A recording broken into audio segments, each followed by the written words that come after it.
สบายดีท่านผู้ชมที่เคารพนำท่านผู้ชมมาติดตามข่าวกีฬาเป้าสุนหลายอดีตนักกีฬาดอกปีกไก่ชื่อดังของจีนและโลกแชมป์โลกทีมซ้ายและทีมผสมเดินทางมาสปป.ลาวเพื่อสร้างแรงบันดาลใจให้น้องนักเรียนลาวได้โอกาสเปิดโครงการกระเป๋าแห่งความหักสากลปี 2026 ประจำลาวเป้าสุนหลายถูกรับเชิญจากมูลนิธิจีนเพื่อการพัฒนาชนบทและมูลนิธิอาลีบาบา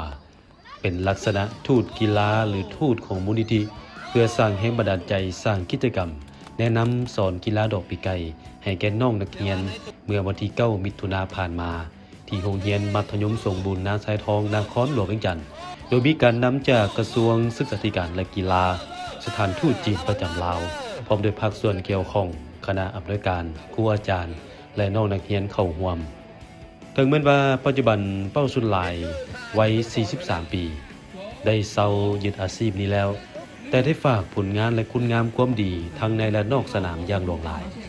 สวยทีมซ้ายทีมชาติจีนได้แชมป์โลกหรือโทมัสคัพ4สมัยติดต่อกันคือปี 2004 2006 2008 และ 2010 พร้อมกันนี้ยังสวยทีมผสมทีมชาติจีนได้แชมป์โลกหรือซูดามานคัพ2สมัยปี 2005 และ 2011 ส่วนเอเชียนเกมก็ได้2เหรียญคำประเภททีมซ้ายเคยได้แชมป์อาซีประเภทซ้ายเดียว1สมัยและรองแชมป์ชิงแชมป์โลกประเภทซ้ายเดียว1สมัยเป้าสุดหลายก้าวดีใจที่ได้มาเยี่ยมยามลาวครั้งนี้และหวังว่าน้องๆจะได้รับแรงบันดาลใจที่ดีโดยเฉพาะความอดทนความพยายามในการฝึกฝนตนเองเพื่อให้กลายเป็นนักกีฬาที่มีความสามารถสูงสร้างผลงานชื่อเสียงและเกียรติยศให้แก่ตนเองครอบครัวและประเทศชาติ